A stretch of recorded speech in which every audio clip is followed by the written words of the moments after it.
આવકવેરાના સ્લેબમાં કોઈ જ ફેરફાર નથી થયો. મહત્વપૂર્ણ સમાચાર. આ એક એવી વાત હોય છે કે મિડલ ક્લાસ માણસ એક આ વાત જોવા માટે ઘણીવાર બજેટ જોતો હોય છે, પણ એ સાથે જ બજેટમાંથી જે હાઇલાઇટ પોઈન્ટ સામે આવ્યા છે, 100 ગતિશક્તિ કાર્ગો ટર્મિનલ પણ બનાવવામાં આવશે. હાઈવેના નિર્માણને લઈને પણ જાહેરાત કરવામાં આવી છે. એ સિવાય આવકવેરાના સ્લેબની જે પ્રમાણે વાત થઈ કે એનામાં કોઈ જ ફેરફાર નથી. આઈટીઆરમાં ભૂલ સુધારવા માટે 2 વર્ષની તક મળશે. આ સાવ નવી રજૂઆત નથી, પરંતુ કરવામાં આવી છે. આ વખતે કોર્પોરેટ ટેક્સ 18% ઘટાડીને 15% કરવામાં આવ્યો છે. આ ટેક્સની અંદર પણ ફેરફાર છે. કર્મચારીઓના પેન્શન પર ટેક્સમાં છૂટ આપવામાં આવી છે. એ સિવાય સહકારી ક્ષેત્રને પણ બજેટમાં રાહત આપવામાં આવી છે. સ્ટાર્ટઅપને વર્ષ 2023 સુધી ટેક્સ ઇન્સેન્ટિવ આપવાના રહેશે. તો વિદેશથી આવતા મશીનો એ સસ્તા થવાની સંભાવનાઓ અત્યારે તો વર્તાઈ રહી છે બજેટને જોતા. એ સિવાય ખેતીનો સામાન, જૂતા, ચપ્પલ, કપડાં આ બધું જ સસ્તા થવાની સંભાવનાઓ બજેટ પછી વર્તાઈ રહી છે.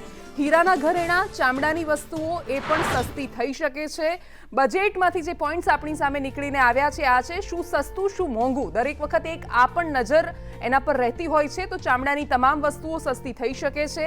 એ સિવાય વસ્ત્ર, એના પર પણ અત્યારે એ સસ્તા થવાની સંભાવનાઓ છે. આ બજેટમાં સૌથી વધારે ધ્યાન જો કોઈનું ગયું હોય તો એ આરબીઆઈ જે પોતાની ડિજિટલ કરન્સી લોન્ચ કરવાની છે એ વાત પર પણ બધાનું ધ્યાન ગયું છે. વિદેશથી જે મશીન આયાત કરવામાં આવે છે એ મશીનરી પણ સસ્તી થઈ શકે છે. તો એ સાથે જ સ્ટીલ પણ સસ્તું થઈ શકે છે.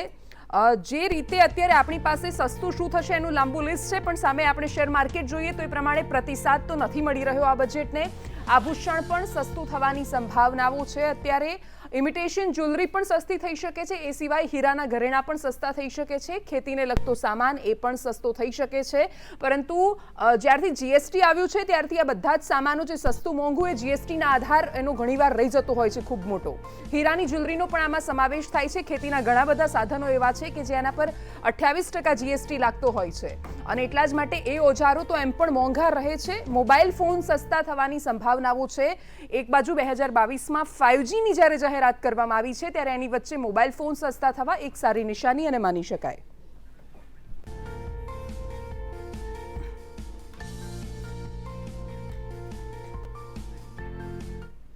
ચર્ચાની શરૂઆત કરવી છે અને અત્યાર સુધીમાં ઘણા બધા પાસાઓ બજેટના ચર્ચાઈ ચૂક્યા હશે, પરંતુ પલકભાઈ એક સવાલ જે બધાના મનમાં છે અને એ સવાલ પૂછાઈ પણ ગયો હશે મને ખબર છે, પરંતુ છતાં મારે ટેક્સ સ્લેબને લઈને એ સવાલ એટલા માટે છે કારણ કે એક તો 2014થી મિડલ ક્લાસને આની અંદર કોઈ ખાસ રાહત નથી આપવામાં આવતી.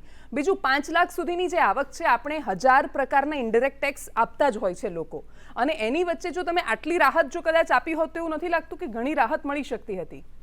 હું ફરીથી જણાવીશ અહીંયા દર્શક મિત્રોને કે 5 લાખ સુધીની આવક ઉપર તો આજે પણ ઇન્ડિવિડ્યુઅલે કોઈ ટેક્સ ભરવાનો નથી. કલમ 87A માં રિબેટ 12,500 રૂપિયાનું 2019ના બજેટમાં માનનીય પિયુષ ગોયલ સાહેબે આપેલું છે. પણ જ્યારે આપ કમ્પેરિઝન કરી રહ્યા છો 2014 અને 2022ની, તો થોડી કમ્પેરિઝન અહીંયા દર્શક મિત્રોને પણ આપવા માંગુ છું. પણ એ કમ્પેરિઝન આપવું એ પહેલા હું કહું કે આગળ બ્રેક પહેલા જતા પહેલા મેહુલભાઈ સાહેબ એવું કીધું કે પલકભાઈને શબ્દો નથી મળી રહ્યા. સામે જીસીસીઆઈ જ્યારે પ્રતિક્રિયા આપી રહી છે કે south Gujarat chamber of commerce પ્રતિક્રિયા આપી રહી છે ત્યારે એમને શબ્દો નથી મળી રહ્યા. હું એવું જણાવવા માંગીશ કે જ્યારે મેહુલભાઈને છેલ્લો ક્વેશ્ચન પૂછવામાં આવ્યો કે આ બજેટમાં શું સારું, ત્યારે એમને પણ શબ્દો નહોતા મળી રહ્યા. કારણ કે પહેલો પાર્ટ જે બજેટનો હતો જેમાં જનતાને બેનિફિટ આપવામાં આવ્યા છે, એ હેલ્થ ક્ષેત્ર હોય, ઇન્ફ્રાસ્ટ્રક્ચર ક્ષેત્ર હોય કે બીજા ઘણા બધા ક્ષેત્રો હોય, એ બધા બેનિફિશિયલ ક્ષેત્રે જ તમને લાભ આપવામાં આવે છે. એક હેડલાઇન કાઢવી હોય કે આ બજેટમાં સૌથી વધારે સારું શું, તો તમે શું આપશો? તો ઇન્ફ્રાસ્ટ્રક્ચર ડેવલપમેન્ટ, નો ન્યૂ ટેક્સીસ ઓકે આપવામાં આવ્યું છે, કશું લેવામાં નથી આવ્યું. અચ્છા, હવે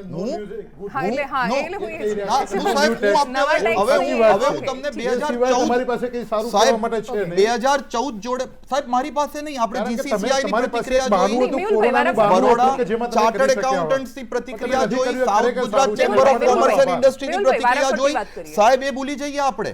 અત્યારે મેડમ જે મારો બોલવાનો વારો આવ્યો એ પહેલા જે ન્યૂઝ ચાલી રહ્યા હતા એ જોયા, એમાં મને ખાલી એટલું નેગેટિવ લાગ્યું કે આવકવેરા સ્લેબમાં કોઈ સુધારો નહીં અને કદાચ છત્રી મોંઘી થઈ.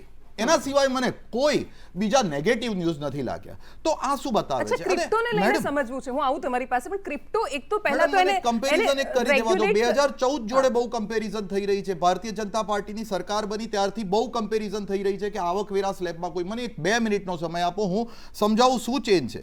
2014 પહેલા 2 લાખથી 5 લાખની આવક વચ્ચે 10% ટેક્સ લાગતો હતો. અત્યારે 5% લાગે છે અને 5% લાગવા ઉપર પણ 12,500 નું રિબેટ મળે છે. રેસ્ટોરન્ટમાં પહેલા તમે જતા હતા 20 થી 28% લેખે જીએસટી ભરતા હતા. એ વખતે ઇનડાયરેક્ટ ટેક્સીસ તો હતા જ. હવે હું 5% જીએસટી ભરું છું, જે કદાચ દરેક વર્ગના લોકો જઈ રહ્યા છે. 2014 પહેલા હાઉસિંગ લોન આજે હું લેવા જતો હતો કે મેહુલભાઈ સાહેબ લેવા જતા હતા 13.13%, 13.5% લેખે મળતી હતી. અત્યારે 6.5% લેખે મળે છે. 2014 પહેલા 1 GB ઓર 3 GB ના ડેટા પેકના 250 રૂપિયા હતા. આજે 4 GB ના પણ નેગ્લિજિબલ અમાઉન્ટ આ મળી રહ્યું છે. અને કદાચ હું તમને એવું કહું કે 2014 પહેલા 17 અલગ અલગ ઇનડિરેક્ટ ટેક્સીસ હતા, જે હવે એક GST, one nation one tax કરેલ છે, જે કદાચ કેન્દ્ર સરકારનું એક ઉત્તમ પગલું છે.